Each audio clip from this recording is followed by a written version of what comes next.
매년 12월 달이 되면은 이제 근로자들, 우리가 직장인 다니시는 분들 이제 연말정산에 대해서 서서히 이제 관심이 이제 올라가지 않습니까? 그래서 연말정산을 할 때 여러 가지 항목이 있습니다만은 그 중에서 우리가 세금을 줄여주는 것만 제가 한번 간추려 보겠습니다. 그래서 연말정산 특집으로 세금을 줄일 때 어떤 걸 해야 세금이 줄어드는지 그 시리즈를 한번 볼 건데요. 자, 오늘은 신용카드를 보겠습니다. 신용카드를 썼을 때 세금이 줄어드는 효과가 분명히 있지만은 그렇게 크진 않아요. 그러나 그 구성을 한번 보도록 하겠습니다. 예, 연말정산을 할 때 신용카드를 사용을 하면은 소득공제가 되어서 이제 세금이 줄어드는 그런 효과는 분명히 있습니다. 그럼 여기에 대해서 한번 볼 건데요. 관련법은 얘기했습니다. 그래서 이 신용카드 소득공제는 누가 하는가 이걸 한번 보겠습니다. 신용카드를 줄여서 제가 신카라고 부를게요. 신카. 자, 우리가 개인은 말이죠. 1년 동안에 벌어들인 그 소득을 총 6개로 구분을 합니다. 그래서 이자, 배당, 사업, 근로, 연금, 기타 이 6개 소득으로 구분을 하고요. 이걸 갖다가 종합소득이라고 부릅니다. 그래서 보통은 이제 이 6개 소득을 다 합쳐가지고 다음 해 5월 달에 종합소득세 신고라고 해가지고 흔히 말하는 종소세 신고를 하는 게 원칙이죠. 그런데 근로소득만 있는 사람은 연말정산으로 끝납니다. 다음 해 그러니까 2월 달에 회사에서 연말정산을 하면 끝이고요. 5월 달에 종소세 신고, 근로소득만 있는데 5월 달에 종소세 신고를 할 필요는 없습니다. 자, 눌러주시죠. 그래서 이 신용카드 소득공제는요, 누가 하는가 하면은, 자, 근로소득자만 합니다.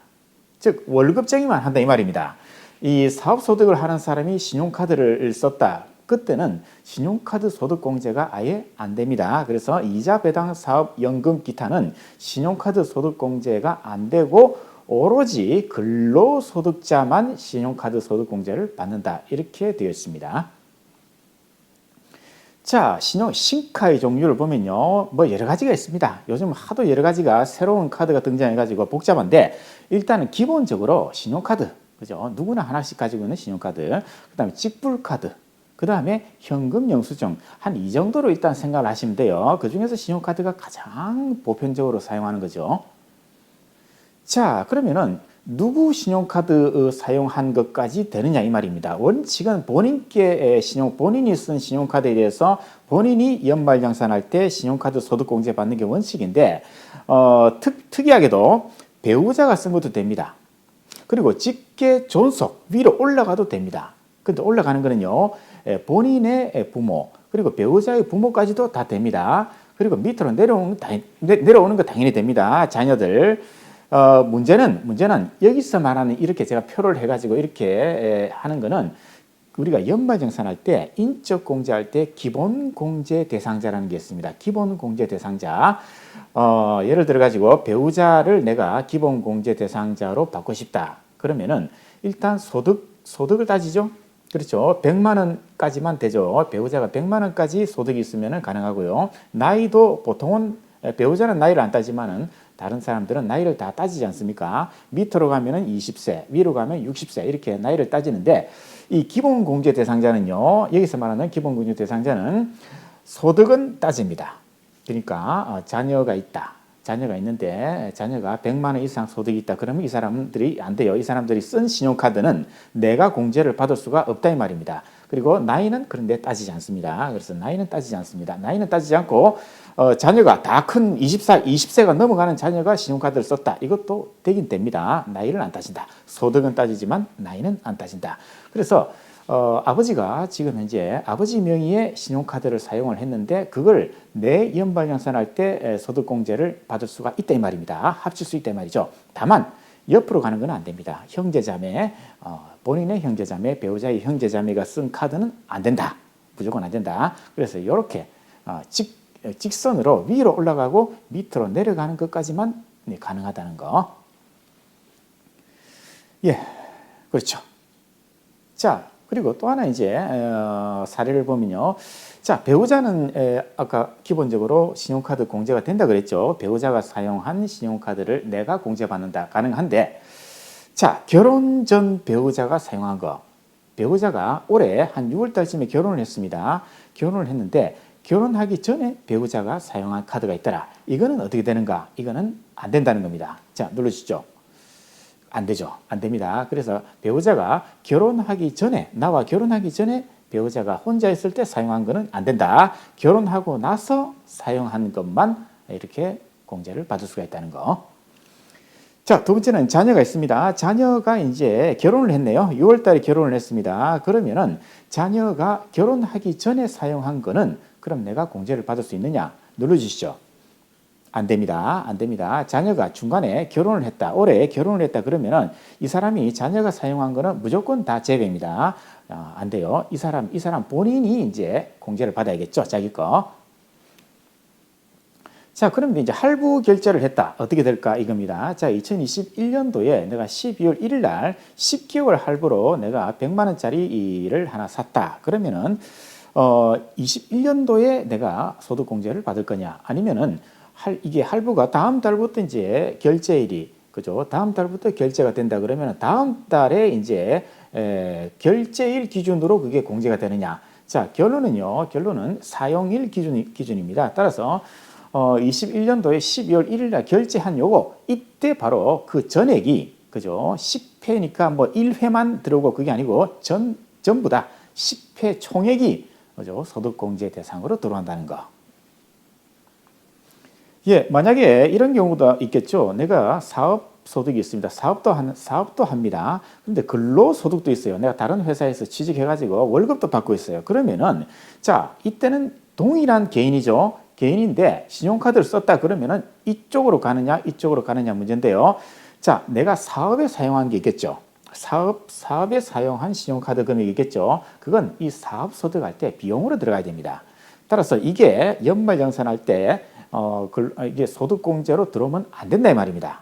안 돼요. 그래서 구분을 하셔야 됩니다. 개인은 내가 사업에 쓴 거는 사업에 쓴 금액대로 구분을 하고 내가 그 외에는 이제 근로자로서 사용한 거다 이렇게 봐가지고 본인이 구분을 해가지고 사업에 쓴 거는 사업소득 계산할 때 비용으로 넣으면 되고요. 그 나머지는 이제 소득공제를 받는 그런 귀찮은 작업을 좀 해야 됩니다. 자, 그러면 아무리 써도 공제가 안 되는 게 있습니다. 자, 우리가 신용카드를 갖다가 많이 쓰면은 다 공제를 해주면 좋은데 국가는요 공제를 안 해주는 게 있습니다. 그중 대표적인 게 자동차입니다. 승용차를 사면요 이거는 내가 3천만 원짜리 차를 샀다 안 됩니다. 한 푼도 안 됩니다. 다만 이제 중고차를 사면요 10%까지는 공제를 해주는 게 새로 이제 법이 들어왔죠. 예, 그러나 우리가 신차를 새로운 차를 샀다 그러면은 전액 100% 소득공제가 안 된다는 거. 그리고 또 우리가 우리가 실생활에 많이 쓰지 않습니까? 내가 4대 보험료를 냈다. 그죠? 신용카드를 이용해서 4대 보험료를 냈다. 생명보험료를 냈다. 내가 무슨 종신보험을 들었다. 내가 무슨 그런 거 있죠. 그리고 내가 손해보험, 뭐 대표적인 게 사업하시는 분들은 화재보험 이런 것들. 자, X 눌러주시죠. 안 됩니다. 자, 카드로 내가 4대 보험료를 냈다. 그리고 보험료를 냈다. 이런 거 전부 다 공제 자체가 안 됩니다. 아무리 돈을 많이 써도 이 금액은 신용카드 소득공제가 한 푼도 안 됩니다. 자, 또 안 되는 거 있습니다. 대표적인 게, 어린이집, 초등학교, 중고교, 대학교, 대학원, 그죠? 학비로 쓴 거는 전체가 안 된다. 한번 눌러보시죠. 그렇죠. X입니다. 이런 것들 신용카드 아무리 써도 소용이 없다는 겁니다. 또 안 되는 거는요, 세금을 냈다. 그렇죠. 내가 세금을 냈다. 이번에 내가 아파트를 팔아가지고 양도소득세를 신용카드로 납부했다. 안 되고요. 공과금, 전기, 수도, 그죠. 도시가스 다 안 되고, 아파트 관리비도 안 되고, 도로 통행료, 그렇죠. 하이패스 쓴 거 이런 것도 안 된다는 거. 예. 다음 표시. 상품권을 샀습니다. 상품권 당연히 안 됩니다. 예. 안 돼요. 자, 그래서 이렇게 안 되는 게 잠깐만요. 앞에 가시죠. 이것 말고도요. 아주 많이 있어요. 많이 있는데 제가 대표적인 것만 제가 열거를 했을 뿐이지 이거 말고도 굉장히 많은 금액들이 공제가 안 되는 게 굉장히 많이 있습니다. 예, 굉장히 많이 있기 때문에 국가가 이렇게 다 해주면 좋은데 이런 거는 또 안 해주겠다라고 하니까 뭐 어쩔 수 없죠. 예. 자, 그러면은 얼마를 공제해 주냐? 우리가 신용카드를 썼을 때 자, 내가 1,000만 원 쓰면 1,000만 원 다 해주느냐? 그게 아니라는 겁니다. 그런데 제가 왜 이 경마를 이 사진을 넣었는가 하면요. 저는 이 신용카드 소득공제는 우리가 경마장에 가시면요. 우리나라는 이 장애물이 없어요. 미국이나 유럽이나 일본 가시면요. 장애물 경주가 있습니다. 그래서 이런 장애물이 여러 가지 있고 이걸 말이 뛰어넘는 거죠. 그런데 이 장애물은요. 희한하게도 여러 가지가 있는데 뛰어넘다가 보면요. 처음 시작할 때는 한 30마리가 출발하는데 한 번 뛰어넘을 때마다 몇 마리씩 탈락을 합니다. 이렇게 가다가 넘어지죠. 그러면은 이제 경주 취소입니다. 네, 물론 그 떨어진 말을 갖다가 다시 잡아 타면 되는데 그런 경우는 거의 없죠. 그래서 이렇게 장애물을 넘을 때마다 하나씩 탈락을 합니다. 그래서 우리도 신용카드도 이거 똑같다고 볼 수 있죠. 아무리 많이 써도 이런 장애물이 있어가지고 방금 말씀드린 자동차를 샀다 탈락, 그죠? 그리고 뭘 샀다 탈락. 이런 식으로 하나하나 사라집니다. 우리가 신용카드 사용한 금액들이.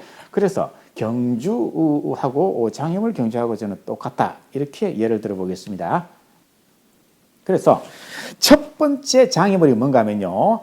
총급여의 25%를 초과한 그 초과 금액만 해줍니다. 따라서 총급여의 25%까지 내가 신용카드를 썼다. 그러면은 한 푼도 소득공제를 못 받습니다.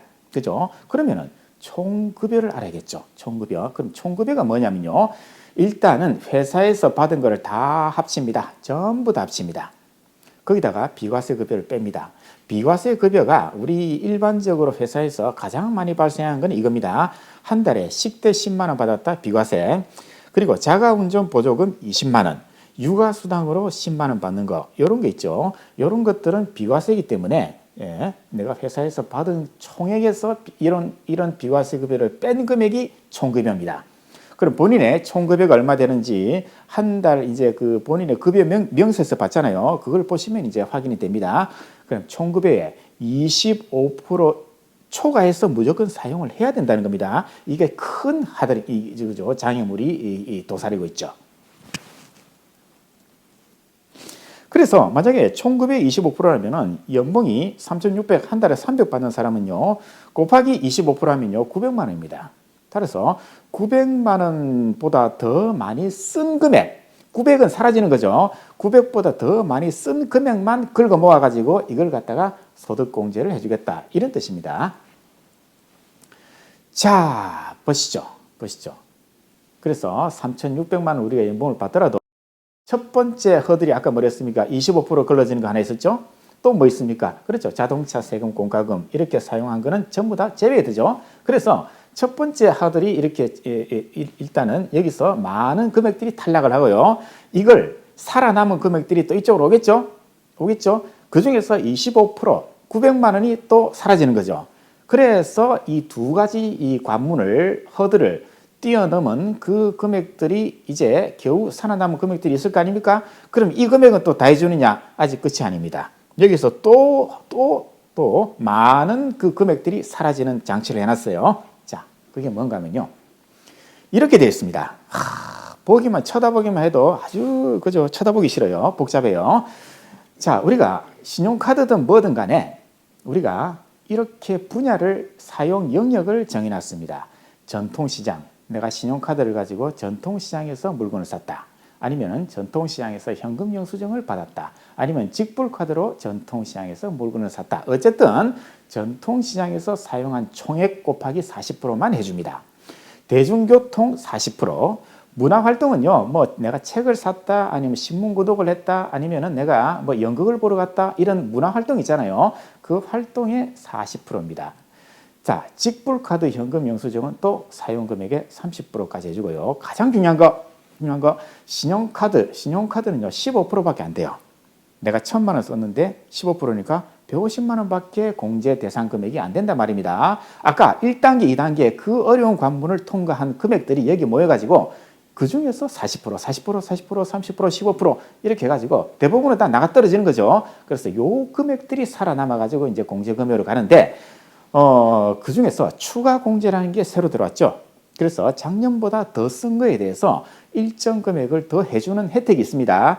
그런데 요거는요, 계산 산식이 정해져 있지만은 제가 소개는 안 할게요. 머리 아프기 때문에 그냥 이런 게 있다라고만 우리는 알면 되고, 보통은 우리가 프로그램에서 자동적으로 계산을 해줍니다. 그리고 중요한 거 마이너스가 있어요. 공제 제외가 또 있습니다. 이렇게 전부 다 이걸 갖다가 6개를 다 합친 금액에서 또 마이너스를 또 해줍니다. 머리 아픈 계산식입니다. 이거 정말 복잡해요. 그래서 이것도요 컴퓨터가 해줍니다. 내가 만약 연말정산을 홈택스에서 한다 그러면 홈택스가 알아서 계산을 해주고요. 아니면은 회계사무소에서 해준다 그러면은 프로그램이 알아서 걸러줍니다. 그래서 이런 전체 틀만 일단은 알고 계시면 돼요. 그런데 자 1, 2, 3, 4, 5, 6을 다 더하고 그 다음에 7을 뺀 금액이 1,000만 원이다. 그럼 1,000만 원 다 해주느냐? 그것도 아닙니다. 그것도 아닙니다. 공제 한도가 있어요. 한도가 있습니다. 그런데 공제 한도는 총급여 곱하기 20%한 금액까지 해줍니다. 그런데 300만 원까지만 또 해준다네요. 300만 원까지 내가 수십억을 쓰더라도 결국에는 총급여는 내가 수십억을 썼으니까 연봉이 수십억 되는 사람이니까 20% 하면은 몇 억 되겠죠. 그러나 300만 원까지만 해준다네요. 300만 원까지. 이거 다 계산한 금액 300만 원밖에 안 돼요. 그죠? 굉장히 적게 해준다. 그죠? 그래서 하도 불만이 많으니까 좋다. 특별 추가 공제를 해주겠다 해가지고 전통시장, 대중교통, 문화활동 추가 공제, 전통시장, 대중교통, 문화활동 추가 공제 1, 2, 3, 6번에서 사용한 금액 요 네 가지는요 조금 더 해줍니다. 그래서 각각 100만 원 한도로 더해주는 추가 공제가 있어요. 그래서 300 플러스 추가 공제를 해가지고 금액이 늘어나는 구조로 되어 있긴 있습니다. 그러나 근본적으로는 300밖에 안 되는 그런 어마어마한 그런 제한이 있기 때문에 이게 아주 나중에 보면요 비효율적인 그런 측면이 있습니다. 자, 그런데 아까 말씀드린 제가 한도 300은요 총급여에 따라서 또 줄어듭니다. 그래서 300까지 가는 거는요 내가 총급여가 7천만 원까지 7천만 원 이하만 300까지 해주는 거고요. 7천만 원에서 1억 2천이다. 그럼 250밖에 안 돼요. 1억 2천을 초과한다. 200밖에 안 됩니다. 그죠? 그러니까 이게 돈을 많이 버는 우리가 직장인들은 그만큼 혜택이 점점 줄어드는 거죠. 예, 돈을 많이 버니까 부자니까 세금을 더 내라 이 뜻입니다. 수억만 금을 써도 고작 300밖에 안 된다. 이게 그렇죠. 어떤 면에서는 이게 하나의 결론일 수도 있어요. 자, 그래서 자 연봉 3,600 받았는데 사용금액 제외 대상 이런 거에서 사용한 거는 1차적으로 걸러지고 그 다음에 통과한 금액들은 요 900만 원에서 또 걸러지고 겨우 살아남은 금액은 아직 끝이 아니다. 아까 보면은 그 뭐 40% 15% 그리고 한도 300 거기서 또 걸러지는 거죠. 자, 그래서 연봉 3,600 받은 사람이 신용카드만 썼다. 다른 건 없이 나는 오로지 신용카드만 사용했다. 그러면 15%죠. 2,900을 썼다고 칩시다. 그럼 2,900을 쓰면요. 일단 900만 원은 걸러지는 거 아닙니까? 아까 3,600 곱하기 25% 하면 900이거든요. 그러면 900은 사라지는 거죠. 그럼 2천만 원이 남아있네요. 2천만 원. 그럼 2천만 원 곱하기 아까 15% 하면 1.9백 나오겠죠. 그런데 한도 있으니까 300에 걸리죠. 300 걸리지 않습니까? 그래서 결국에는 이 사람 300밖에 안 됩니다. 300밖에 안 돼요. 그래서 300밖에 안 되면요. 보통은 제가 이 세율은 다른 데서 설명을 할 겁니다. 그런데 오늘은 이것만 기억하시면 돼요. 3,600 받는 사람은 이 사람이 이제 연말정산할 때 세율이 있습니다. 세율 보통 한 16.5% 나옵니다. 또는 6.6%도 나와요. 한 요 정도. 그렇다면은 300만 원 곱하기 16.5% 하면 49만 5천 원이 이제 절세가 된다. 이런 산술적인 계산은 나와요. 산술적으로는 내가 신용카드를 2,900만 원 썼는데 연봉이 3,600인데 2,900 쓰면 도대체 뭐가 남습니까? 그죠? 이렇게 과소비를 하는데 결국에는 얼마 세금이 49만 5천 원 정도 이렇게 절세가 되더라. 그러니까 나는 좋다. 이거라도 나는 절세하겠다. 나에게 내일은 없다. 일단 모두 쓰고 죽자. 이런 주의로 2,900을 쓴 거 아닙니까? 그런데 세금은 49만 5천 원이고 내 주머니에는 아무것도 남아있지 않죠. 빈 털터리가 되겠죠. 저축을 못했으니까. 그죠? 자, 그럼 그 다음 페이지 가시죠. 자, 그래서 각종 공제가 있으면은 세율은 아까 16.5%라고 제가 말씀드렸지만은 경우에 따라서는 6%도 갈 수 있어요. 왜냐하면 부양가족 공제가 있기 때문에 연말정산에서 내가 부인이 있고 아니 배우자가 있고 그다음에 자식이 있다 그러면은 경우에 따라서는 연봉 3,600 받는 사람도 6% 구간까지 내려갈 수 있습니다. 그러면은 지방세 0.6% 10% 더하면요 6.6%거든요. 그럼 300 곱하기 16. 이게 6.6%입니다. 그러면 19만 8천 원밖에 안 돼요. 19만 8천 원. 그죠? 아까 2,900 썼는데 19만 8천 원. 그래서 결론적으로 신용카드를 사용해 가지고 내가 절세하겠다. 이 생각은요. 아주 비효율적인 방법입니다. 2,900이라고 하는 그야말로 욜로족이죠. 미래는 없다 이렇게 썼는데 뭐 세금은 고작 요 정도? 그죠? 20만 원 정도? 이거 절세하려고 내가 그렇게 많이 썼느냐? 따라서 신용카드로 세금 절세는 비효율적이라고 설명을 드릴 수가 있습니다. 다음 페이지 가시죠. 자, 일단은 제가 기본적인 또 다른 비교를 한번 해볼게요. 우리가 세금을 연말정산할 때 세금을 줄여주는 거는요. 대표적인 게 신용카드가 하나 있고요. 그 다음에 연금저축이 있죠. 연금저축을 가입하는 경우 그 다음에 보장성 보험인데요. 대표적인 게 자동차 보험입니다. 그죠? 내가 차가 있으면 보험 가입할 거 아니에요. 자, 이 세 개를 한번 산술적으로 그냥 단순하게 한번 비교를 해볼게요. 내가 신용카드를 1,700을 썼습니다. 그러면 1,700인데 대상 금액은요. 아까 그 한도가 300에 추가 공제하면 보통 한 300에서 350 정도 제가 저희 거래처에 있는 그 직원들 연말정산을 쭉 보면요. 한 요 정도 나와요. 보통 300에서 350 정도 대상 금액이.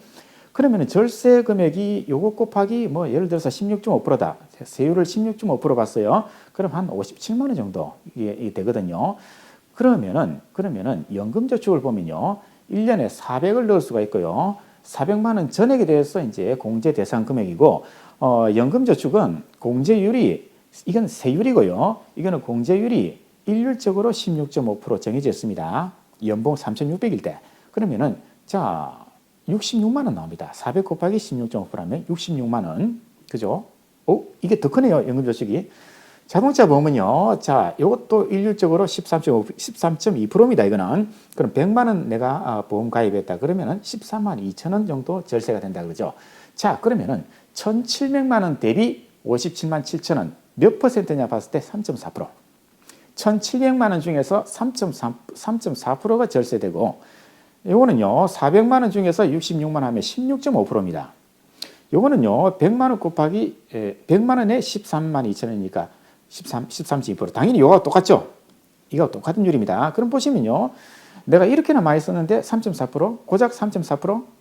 이건 400만 원 썼는데 16.5%, 16.5. 100만 원 쓰니까 13.2. 연금저축이 보니까 가장 효율이 크긴 크네요. 그죠? 연금저축이 한도가 400인데 16.5%까지 해주기 때문에 이게 가장 효율이 크다는 겁니다. 연말정산할 때 절세 효과, 사용 금액 대비 절세되는 금액을 봤을 때는 연금저축이 가장 효율적이다. 이렇게 볼 수 있고요. 이것도 나름 괜찮죠?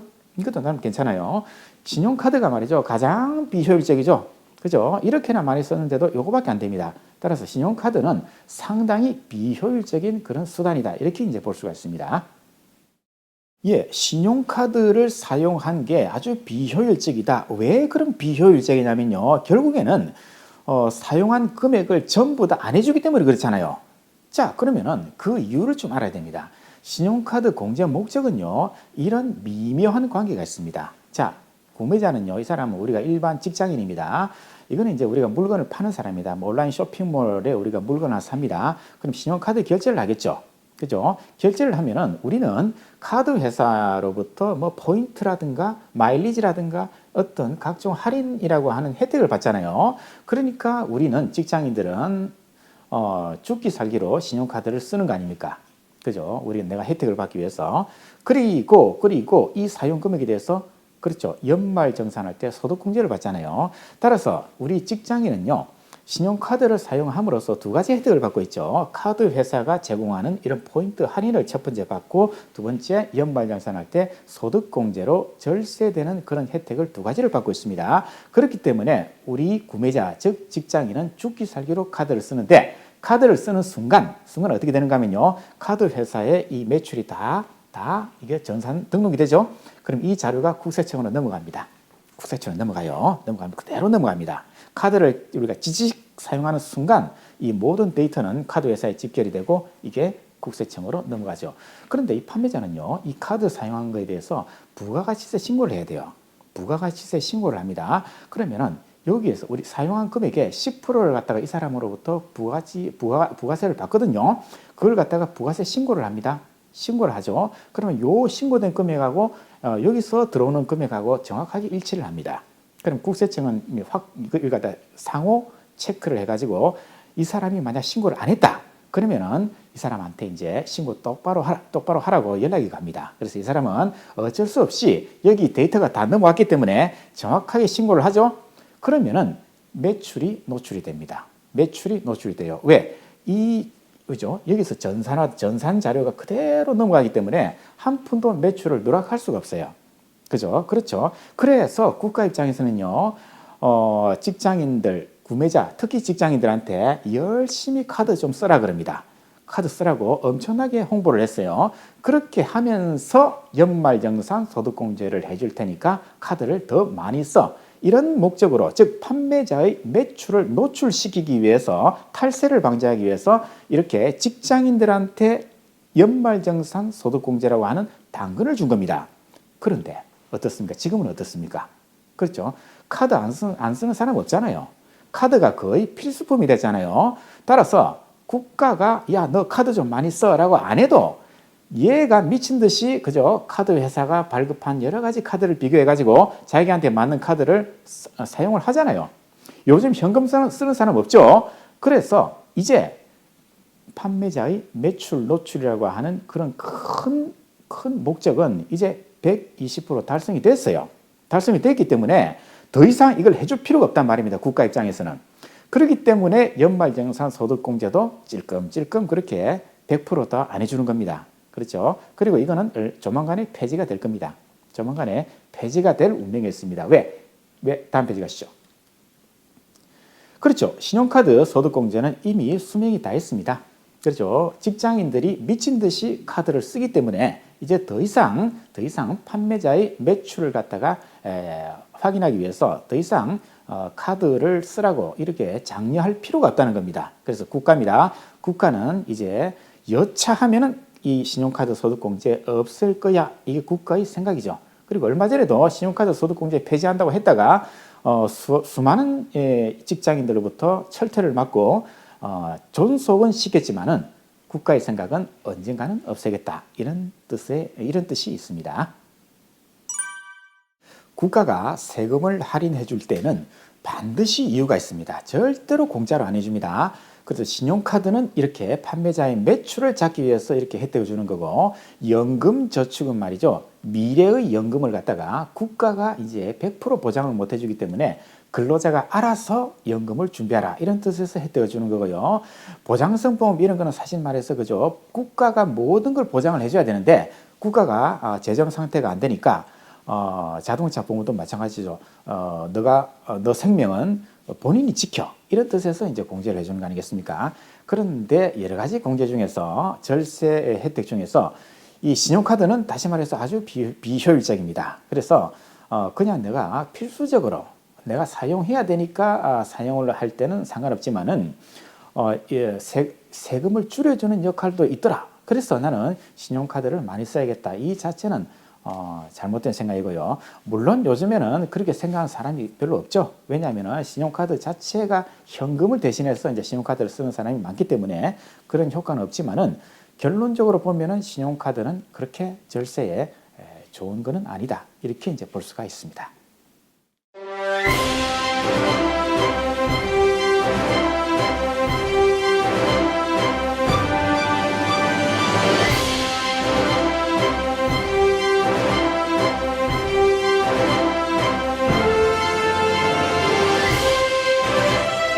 어려운 건 쉽게, 쉬운 건 더 쉽게. Easy to understand. Easy to understand.